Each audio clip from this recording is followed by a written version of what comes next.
Entrevista da semana. O nosso convidado de hoje é o Dr. Marcos Cintra, professor de Economia da Fundação Getúlio Vargas. Aliás, há 30 anos atrás, foi quem lutou pela primeira vez pelo Imposto Único. É um prazer tê-lo conosco. O prazer é meu, Curi. Muita satisfação falar com você, com todos os ouvintes e telespectadores aqui. Muito obrigado. Usando o teu expertise, imposto de renda, reforma tributária fatiada, hoje tramitando. Pessoa física é penalizado? Olha, essa é uma excelente pergunta, porque eu tenho muita dificuldade, qualquer especialista tem muita dificuldade de dizer o que é esse projeto de reforma tributária, especificamente essa segunda fatia do imposto de renda, porque aquilo começou por ser um projeto relativamente simples, de correção da tabela do imposto de renda da pessoa física e se transformou numa colcha de retalhos com vários projetos e com repercussões muito fortes na economia como um todo. O projeto ele prevê corretamente a correção do imposto de renda da pessoa física, a tabela que já está com mais de 100% de defasagem. E, portanto, ela corrige em 31%, é o que foi possível fazer em função da crise fiscal, não dá para fazer mais do que isso. Mas, tecnicamente, é um projeto muito complicado, porque se ele garante um pouco mais de isenção na faixa de R$ 1.900 até R$ 2.500, que passa a estar isento, por outro lado, a faixa imediatamente superior vai ter uma restrição muito forte no desconto padrão, que ela tinha direito, e que tem direito, a não ser que o projeto seja aprovado, e que vai ser reduzido de um teto de R$ 80 mil até quem tem só R$ 40 mil de rendimento anual. Portanto, os que estão na faixa de R$ 40 a R$ 80 mil de rendimentos anuais não mais irão poder usufruir do desconto padrão de 20%. Isso vai significar aumento de carga tributária para esse segmento. Ou seja, eles estarão pagando esta isenção de 31% na correção da tabela, quando deveria ser 100%. Veja, a correção adequada. O que está acontecendo é o seguinte, você tem uma isenção para uma faixa, o discurso oficial é de que você precisa fazer o rico, o super rico pagar mais, etc., mas não é o que está acontecendo. Em realidade, quem vai pagar mais para subsidiar o incremento na isenção dessa primeira faixa é a faixa imediatamente seguinte. Então, nós temos uma situação, quer dizer, aquele que efetivamente tem uma faixa de rendimento baixa, subsidiando aquele que está na faixa imediatamente inferior. Então, é errado do ponto de vista técnico esta forma de administrar o imposto de renda da pessoa física. Pessoa jurídica, empresa. Como é que o senhor vê o que está sendo proposto? Curi, aí as coisas se tornam muito mais complicadas, porque se a correção do imposto de renda da pessoa física é justificável, é até necessária, ainda que mal feita, ou sim, abaixo poderia ser melhor. Sim. Já a mudança na tributação do imposto de renda da pessoa jurídica, ela apareceu subitamente, sem uma discussão, sem nenhuma antecipação e sem nenhuma necessidade imediata. Pelo contrário, nós tínhamos no Brasil uma legislação do imposto de renda à pessoa jurídica que integrava a pessoa jurídica com a física. E desde 1995, a distribuição de dividendos não vem sendo tributada. E isto é muito bom, muito correto. Isso simplificou muito o procedimento tributário,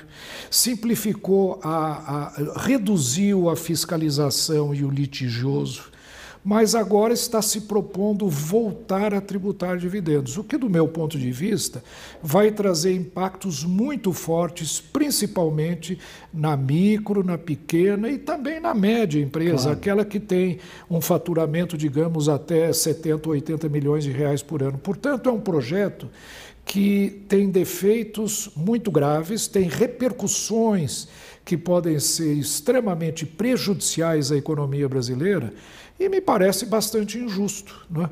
Por várias razões.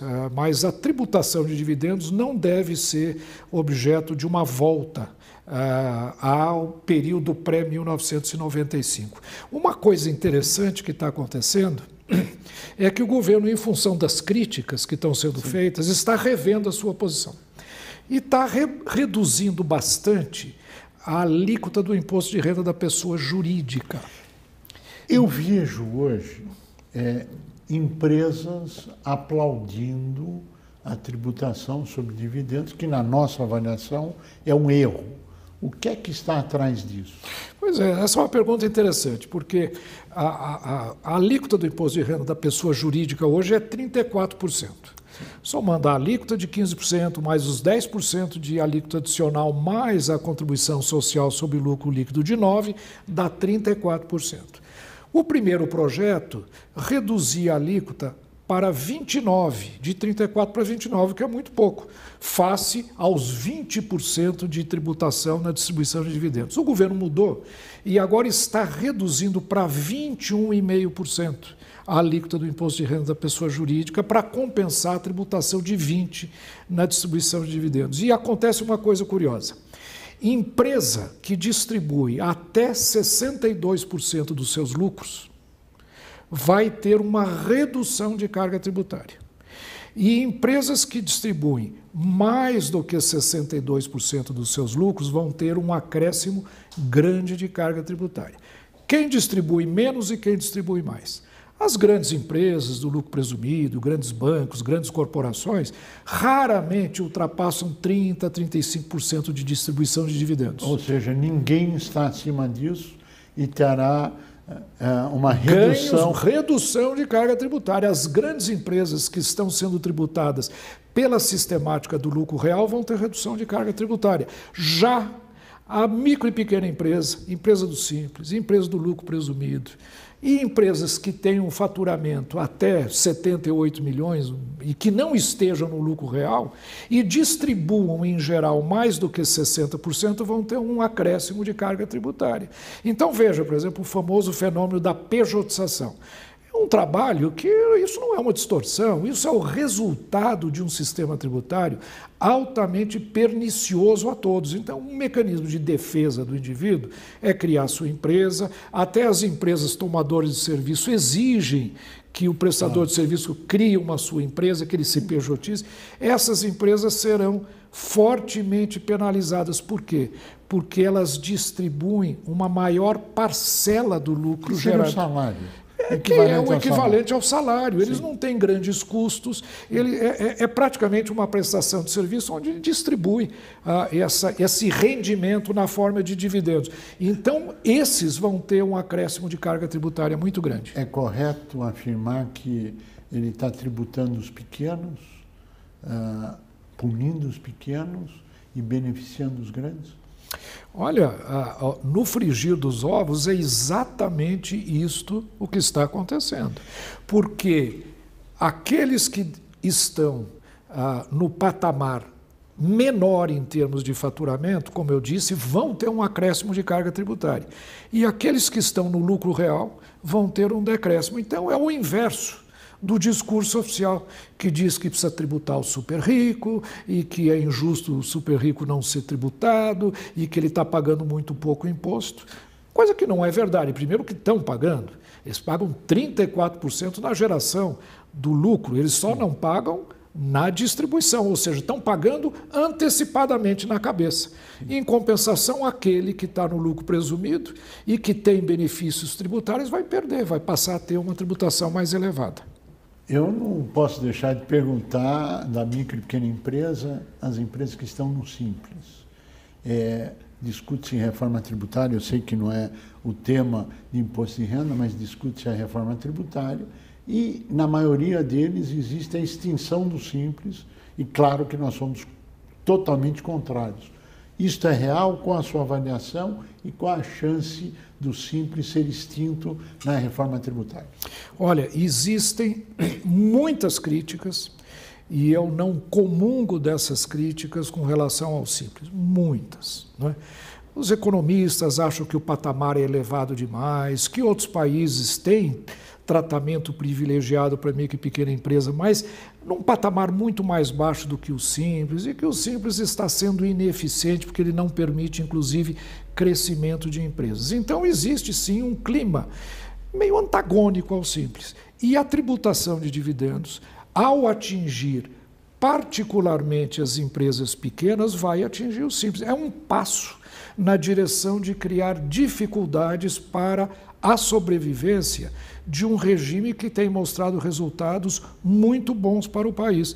E mais ainda, qual é a alternativa? Se acabar o Simples, eles vão se formalizar? Vão começar a ser tributados pelo lucro real? Não. Provavelmente vai gerar ou desemprego, ou fechamento de empresas, ou então informalidade. De modo que eu vejo sim uma ameaça a continuidade de um regime que tem sido muito bem sucedido no Brasil, que é o Simples. O lucro presumido também é um patamar ligeiramente superior ao Simples, mas também tem sido um mecanismo muito eficiente de tributação de empresas.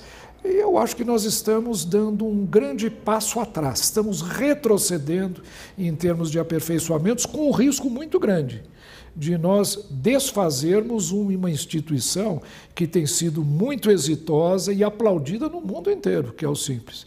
Eu acho que vai haver um aumento de carga tributária. O empresário hoje no Simples vai sofrer mais do que o grande empresário, que é aquele que o governo diz que vai pagar a conta. Não vai não, quem vai pagar é o pequeno. Nós estamos chegando ao final do nosso tempo e eu queria fazer aqui no ar um convite formal.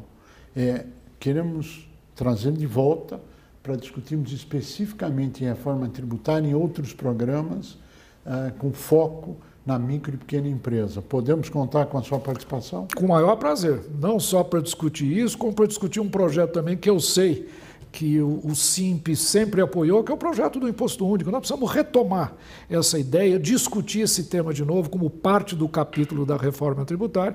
Eu estou inteiramente à sua disposição. Convite é uma ordem para mim, Cury. Muito obrigado. E só para reconfirmar isso, o Simples fez uma pesquisa Datafolha que demonstrou que a esmagadora maioria das micro e pequenas empresas são favoráveis ao imposto único ou um imposto sobre operação financeira feito pela Datafolha em função de uma conversa que tivemos no ar com o general Peternelli, que apresentou um projeto e que nós estamos conversando. E queremos o seu conhecimento acumulado e sua expertise. Por isso, o convite aqui no ar e agradecer. Com o maior prazer.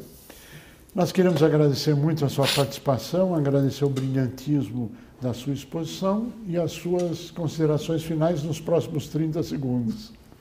Eu só espero que a reforma tributária não crie os problemas que aparentemente ameaçam causar na economia brasileira. Haja muita discussão, muita transparência e, sobretudo, muito bom senso. Disso é que nós precisamos para o nosso país. A você que esteve conosco, o nosso mais profundo agradecimento, com a certeza que estaremos juntos na semana que vem. Até lá!